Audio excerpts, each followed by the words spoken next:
능치 못한 것 주께 없으니 나의 일생을 주께 맡기면 나의 모든 짐 대신 지시는 주의 영원한 팔을 지해 주의 영원하신 팔 함께 하사 항상 나를 붙드시니 어느 곳에 가든지 요동하지 않음은 주의 팔을 의지함이라.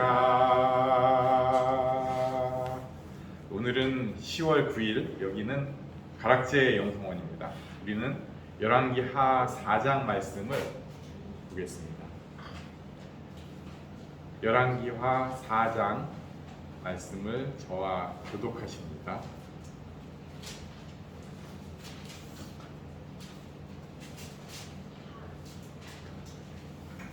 선지자의 제자들의 아내 중에 한 여인이 엘리사에게 부르짖어 이르되 당신의 종 나의 남편이 이미 죽었는데 당신의 종이 여호와를 경외한 줄은 당신이 아시는 바니이다.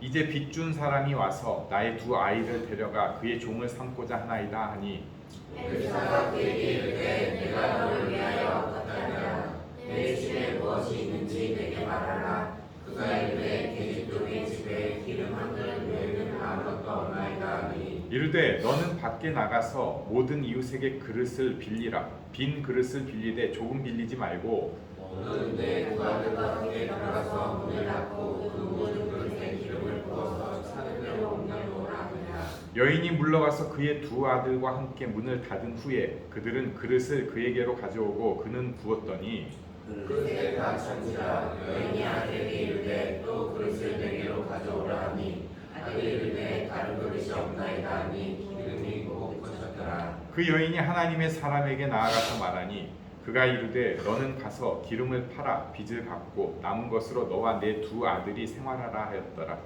그러는 엘리사가 수nem에 이르렀더니 거기에 있는 여인이 그를 강권하여 음식을 먹게 하였으므로 엘리사가 그곳을 지날 때마다 음식을 먹으러 그리로 들어갔더라. 여인이 그의 남편에게 이르되 항상 우리를 지나가는 이 사람은 하나님의 거룩한 사람인 줄을 내가 아노니 청하건대 우리가 그를 위하여 작은 방을 방 위에 만들고 주상과 책상과 의자와 촛대를 두사이다.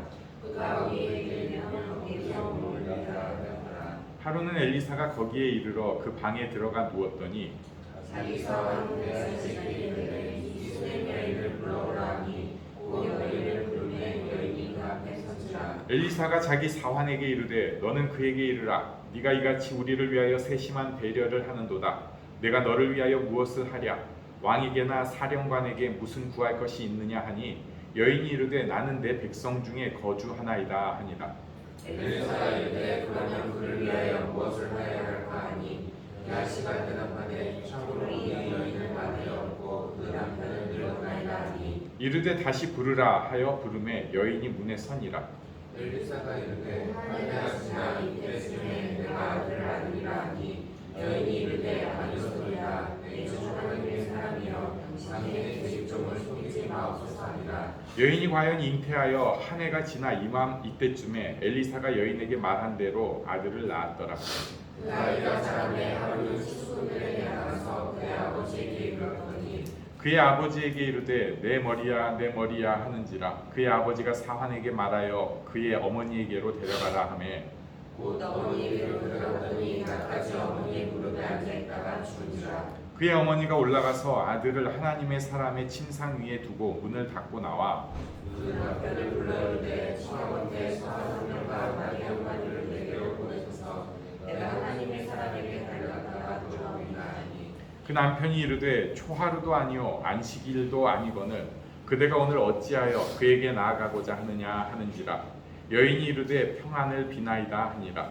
이 아들이 안장을 주고 작은 사람에게 이르되 물러가라. 내가 말하지 아니하고는 나를 위하여 달려가기를 멈추지 말라 하고 드디어 갈멜산으로 가서 하나님의 사람에게로 나아가니라.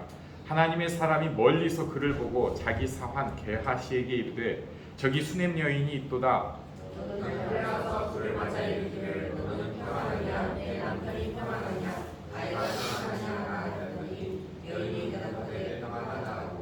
산에 이르러 하나님의 사람에게 나아가서 그 발을 아는지라.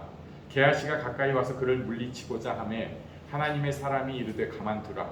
그의 영혼이 괴로워하지만은 여호와께서 내게 숨기시고 이르지 아니하셨도다 하니라. 여인이 이르되 내가 내게 주께 아들을 구하노이까 나를 속이지 말라고 내가 말하지 아니하였나니. 엘리사가 게하시에게 이르되 네 허리를 묶고 내 지팡이를 손에 들고 가라. 사람을 만나거든 인사하지 말며 사람이 네게 인사할지라도 대답하지 말고 내 지팡이를 그 아이 얼굴에 놓으라 하는지라. 아이의 영혼이 이르되 여호와께서 살아계시고 당신의 영혼이 살아계심을 두고 맹세하니 내가 당신을 떠나지 아니하리다. 엘리사가 이에 일어나 여인을 따라가니라. 게하시가 그들보다 앞서가서 지팡이를 그 아이의 얼굴에 놓았으나 소리도 없고 듣지도 아니하는지라. 돌아와서 엘리사를 맞아 그에게 말하여 아이가 깨지 아니하였나이다 하니라. 엘리사가 집에 들어가 보니 아이가 죽었는데 자기의 침상에 눕혔는지라. 들어가서는 문을 닫으니 두 사람뿐이라. 엘리사가 여호와께 기도하고 아이에 올라 자기 입을 그의 입에 자기 눈을 그의 눈에 자기 손을 그의 손에 대고 그의 몸에 엎드리니 아이의 살이 차차 따뜻하더라. 엘리사가 내려서 집 안에서 한 번 이리저리 다니고 다시 아이 위에 올라 엎드리니 아이가 7번 재채기하고 눈을 뜨는지라. 엘리사가 게하시를 불러서 수면 여인을 불러오라 하니 곧 부름에 여인이 들어가니 엘리사가 이르되 내 아들을 데리고 가라 하니라. 여인이 들어가서 엘리사의 발 앞에서 땅에 엎드려 설하고 아들을 안고 나가니라. 엘리사가 다시 길갈에 이르니 그 딸의 흉년이 들었는데 선지자의 제자들이 엘리사의 앞에 앉은지라. 엘리사가 자기 사원에게 이르되 큰 솥을 걸고 선지자의 제자들을 위하여 국을 끓이라 하매 한 사람이 채소를 캐러 들에 나가 들포도 덩굴을 만나 그것에서 들호박을 따서 옷자락에 채워 가지고 돌아와 썰어 국 끓이는 솥에 넣되 그들은 무엇인지 알지 못한지라. 이에 퍼다가 우리에게 주어 먹게 하였더니 우리가 국을 먹다가 그들이 외쳐 이르되 하나님의 사람이여 솥에 죽음의 독이 있나이다 하고 우리는 먹지 못하는지라. 엘리사가 이르되 그러면 가루를 가져오라 하여 솥에 던지고 이르되 퍼다가 우리에게 주어 먹게 하라 하매 이에 솥 가운데 독이 없어지니라. 그 사람이 바알 살려서 나와서 처음 만든 떡, 오골떡 20개와 또 자기의 남은 채소를 하나님의 사람에게 드린지라.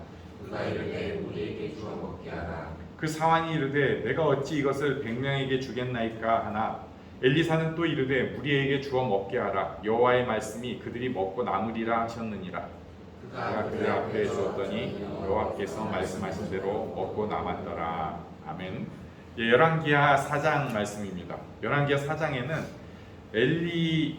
엘리야의 제자 엘리사가 참 놀라운 일들을 일으키는 것이 나옵니다. 처음에는 선지생도라고 하는 표현을 하는데요. 이 사람의 미망인이라고 할 수 있죠.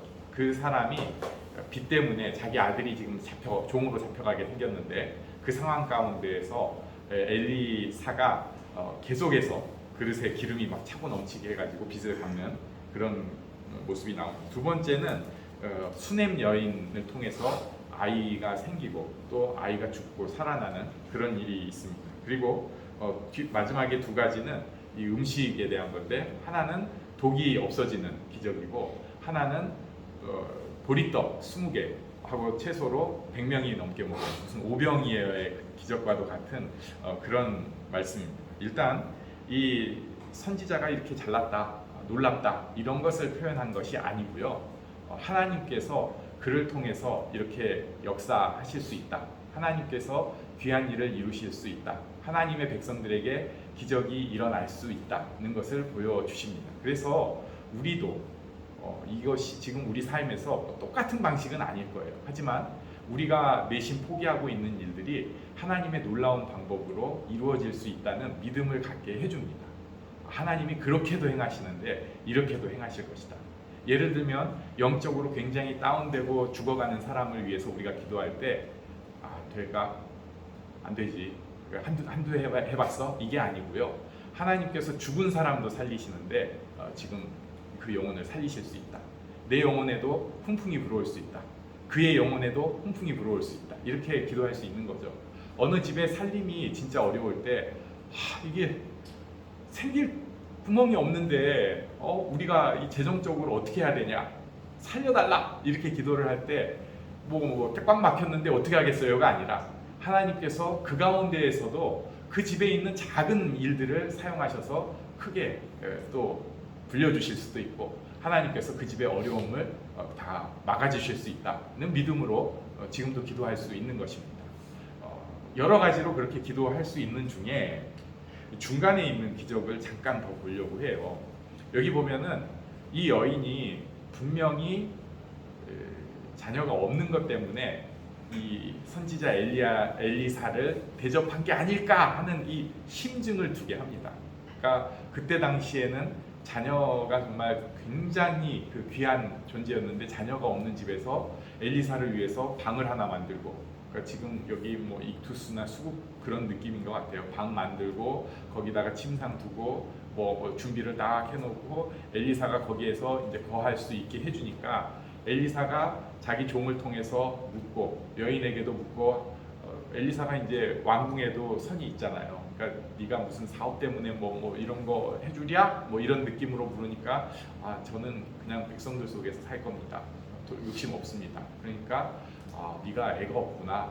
그러면은 내년에 내가 여기 올 때 지금 이맘때 네가 아들을 안고 있을 것이다 하는 이런 말 같지도 않은 그런 그 축복의 선언을 했어요. 그랬는데 그것이 이루어집니다. 그런데 또 이 아이가 자라고 있는 중에 아이고 머리야 아이고 머리야 하더니 갑자기 애가 죽은 거예요. 그러니까 이 여인이 막 엘리사에게로 달려갑니다. 뭐 전력을 다해서 이 아이가 죽은 것을 생각지도 않고 달려가가지고 엘리사를 꽉 발을 붙잡는데, 우리 생각에 엘리사 정도 선지자 되면 딱 이래야 되잖아요. 여인이 딱 발을 붙잡으면은 하나님이 네 마음을 아신다, 내가 네 마음을 안다, 뭐 이렇게 표현을 해야 되는데 얘기를 하는 거예요. 나 지금 모르는 상황인데 이거 어떻게 된 거냐. 그러니까 여인이 거기서 자기 얘기를 합니다. 그리고 나니까 엘리사가 그러면은 지팡이를 줘서 하나님의 역사를 일어나게 하자 이렇게 하고 보냈는데, 이 여인이 아니다, 당신이 가야 된다는 것을 또 이렇게 은유적으로 얘기를 해요. 결국 엘리사가 거기까지 쫓아가가지고 그리고 이 아이에게 엎드리고, 그래도 안 되는데 다시 한번 엎드렸을 때 이 아이가 살아나는 것을 볼 수 있습니다. 저는 이 말씀을 보면서 엘리사가 참 놀라운 선지자이기도 한데, 그 어머니의 아들을 향한 지극한 사랑이 더 크구나. 하나님께서 역사하실 때 무슨 뭐 소위 영험한 사람이 어떻게 하는 것보다 정말로 그 아이를 사랑하는 어머니의 그 세세한 기도, 그리고 그것을 하나님께서 기뻐하고 기다리시는구나 하는 것을 생각할 수 있었습니다. 우리도 이런 생각을 할 수 있어요. 그래도 좀 내가 모자라는데, 진짜 그 탁월한 사람이, 뭔가 그 영적으로 깨인 사람이 자녀를 위해서 한번 기도해주면은 애가 이제 훨씬 잘 될 것 같고, 이런 생각을 하는데, 그보다는 약하지만 좀 많이 모자라지만 부모가 직접 아이를 위해서 축복하고 기도하는 것이 정말 귀하고 필요합니다. 하나님께서 그 가운데에서 또 기적을 일으켜 주십니다. 오늘도 우리에게 이 땅을 살아가면서 굉장히 많은 막막한 현실들이 있어요. 그러나 그 가운데 예수 믿는 사람은 하나님의 기적을 의뢰할 수 있는 사람입니다. 하나님께서 이 시대에 행하시는 방식과 이 시대에 행하시는 그런 길들이 있습니다. 그것이 우리 삶 가운데에서도 이루어질 수 있도록 믿음으로 기도하는 우리가 되기를 바랍니다. 함께 기도하는 시간 갖도록 하겠습니다.